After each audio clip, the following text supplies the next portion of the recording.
ilma isku soo taagtay aniguna waan argagax xamsa qurwar maxay waxana deeynaga daayo markaas uu miyuu joojinayaa walaalmay hadaad gabadhin doonaysa anagaba na guurso markaas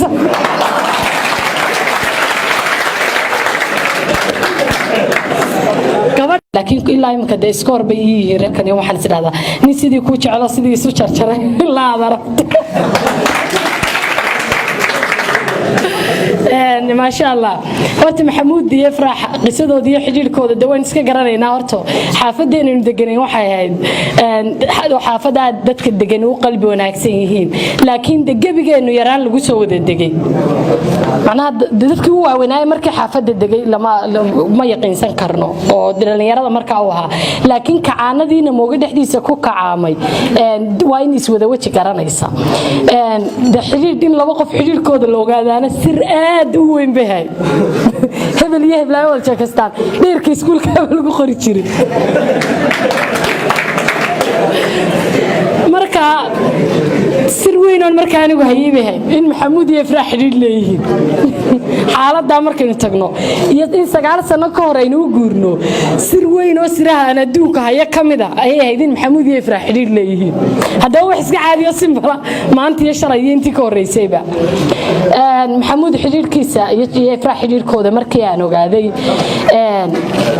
waxay sheegtay gabadh imka wadanka ka tagtay alla maxaan abaal u hayay sir weyn oo ayay ku sheegtay moogtahay in labada qof isku fiican yihiin oo dabeetana aniguna markaas sheekada bilaabay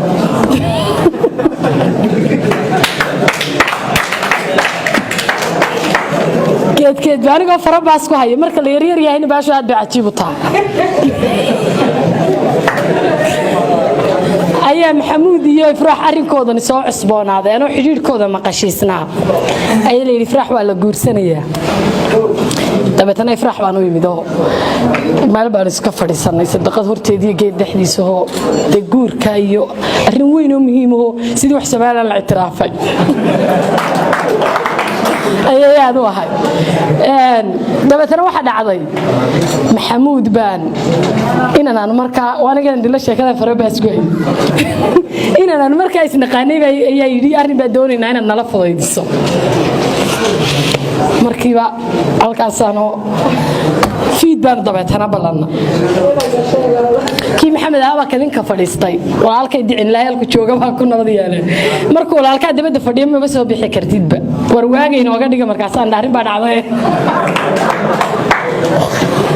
barqan dabeetana ugu tagay guriga waraaba bariyaale maxay haysanii waramo khayro alxamdulillah halkii baan sheekadii dabka saaray waxa la reerkaas aan dhismay waxa loo baahan yahay si aanu ninkan noo dhiman reerkaasina u dhismin balkaalo ka shaqee arrintan aad u culus tahay ka sinan xiriirkooda ogaaba arrin weyn oo culus oo macquul ahayd dabeetana waan ka yimido waaniga Ifraax ku soo noqday alla Ifraaxay walaa inankii Ifraax wala Ifraax waa tirwala baynakii waan jecel maxaynu yeelnaa waxa la waxaan yeelno waan garan weyn dhowr hablood kale iyaguna xaafadaaba noo yimido arrinkii maanaan u toorin iyaga runtii halkii baanu iska arrintii de meel alla meel loo ciiriyo maxamuudna deynuna telefoonka baasin markaa ugu cusba mar walba waan soo garaacnaa halkeeyii bartay iyo sidee si alla si aan xaaladii u loodino ayaanu garan weynay runtii markaas maxamuud maalmaha kamida emotionally waxaaladoobay والله دبتنا ilma isku soo taagtay aniguna waan argagax xamsa qurwar maxay waxana deeynaga daayo markaas uu miyuu joojinayaa walaalmay hadaad gabadhin doonaysa anagaba na guurso markaas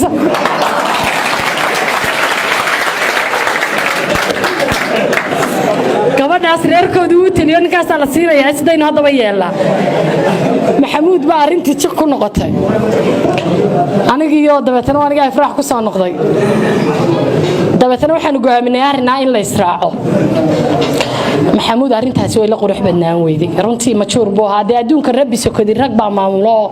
wuxuu buu yiri deeynan waalidkeedo maanta il iyo inkaar iyo naxdin iyo loo geed fadhiyo hawshii deetana markuu maxamuud arrinkaas ka soo yara uu tagay in kurwaani uu saabama yeelay uu yiri maya hajaay waxaan u aragnaa anagu haweenkurna waa iska xaalad abuur oo in xaalad abuur yihiin ninba intuu gabadh la guursaday ayuu gabadhiisii ku yiri niyo tiirad way kadeed macnaha marwadi weyneed buu isleeyahay wax la xamo waxa tiraahdaa adiga berigi nolosheena waxa iska ahayd xaaladaha dhexe oo nolol degan bay isku hadleen dabban cagaa la galay markaas tiirad bay kadeed hadama anaga weyn u baatiri macnaha in iyada mudnaanta la siinayo iyo wixii oo dhan way nolol muuqanayso wuxuu yaridaas u maystiruun xagu ka leeyahay qof weyn baata marka anagi waxaan u aragnay maxamuud inuu joodooyin kala leh hajaay oo maga ku jiro yeelkadiis halkii mar kale farax milxiisad baan u ahaa habeenkii baan aroosa waxaan xasuustaa farax markay ka gajaraysay dib ay soo taagtay markaas aan riyaa waayo mar haddaan xaaladii soo galnay oo inaan hooyadeedin badan ka yar oo aan islaanta lafteedii fahamtay oo arrinkayga hawada galay ayaan waxaan meelan ka dhaqaaqmi jirna waa yahay mari u baahnay isagana maadaama ka gar joognay maadaama ku dhaqaajintii yarada xaafideen iyo diiday waxaan niri adaa u jeedaray dabeetana waxaan sameynay maxamuud haddana dib baan iska aragno maxamuud markaa wuxuu igu yidhi waxaan isku aragnay niyo dukaanka magaciisa muxuu ahaa dukaan yar oo magac fiican lahaa inaan muxiidiin la yiraahdo inaan farduus la yiraahdo lahaan jireen bartan hereer ku xigay tooni baan isku aragnay dabeetana markaas aan ku war maxamuud iyo waran khayr alxamdulillah dabeetana maxamuud oo aad u moraal jabsan oo runtii tingo'ay oo aad isu bedelay ifraaxna maalmaha kamid baan iyadan is aragnay horta in dheer baan u marayo waxaan isiri hooday maadaama arrinkii hore wax ka ogay inaan kan iyo inaan tan isku fiicnaydeen arrinkoodana deesaantiisa fafaalo ku yare fahmay lahayd waxaad samaysaa deynanta gurigeeda ilaahay qadarkiisa inuu waariyeen kale waa wax ilaahay agtiisa ku maqan laakiin adigu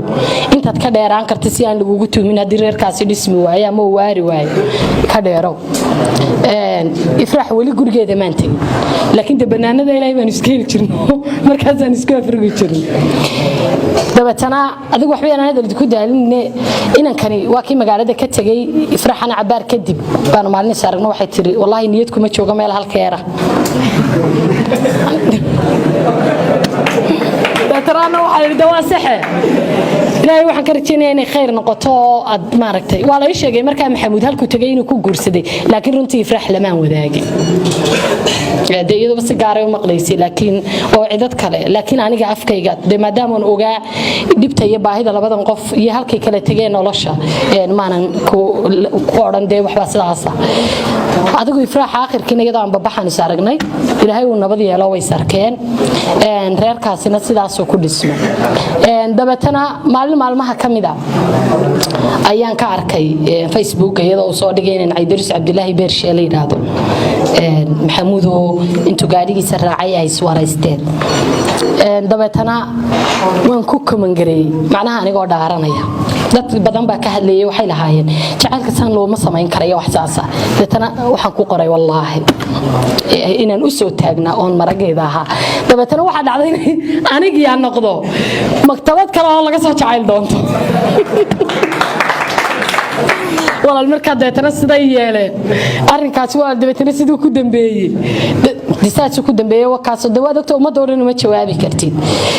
mar kale dabeetana inaan maxamed cabdi boosh la yiraahdo isagana aan isku mihnadnahay baa arrinkii ka soo shaqeeyay anaguna siday ahayd intii aan ka ogaa ayaan ka waramay horta qisadaas ay ahayd kulay questions badan bay lahayd laakiin meelaha u badan ee in la dul istaago u baahan waxa kamid ah maxamuud markuu warqada dhiig gala meesha soo dhigay aniga macnaha wixii soo furay inankii aan xiriir wadaag ahay ayuu waxaad yeeshaa halkaas aynu wax bahalaynayna sida ayeen dabeetana sidii baan anaguna arkay ifraax baan dabeetana u tagay anigoo iska daashoonay waa intii aan markaa ifraax la guursanin duristaag baynu ku samaynaynaa arrinta ka hadalka u baahan waa ay tay jacayl badan way dhacaan laakiin wallahi wali jacaylkan oo kala uma soo joogin waxa dhacday dabeetana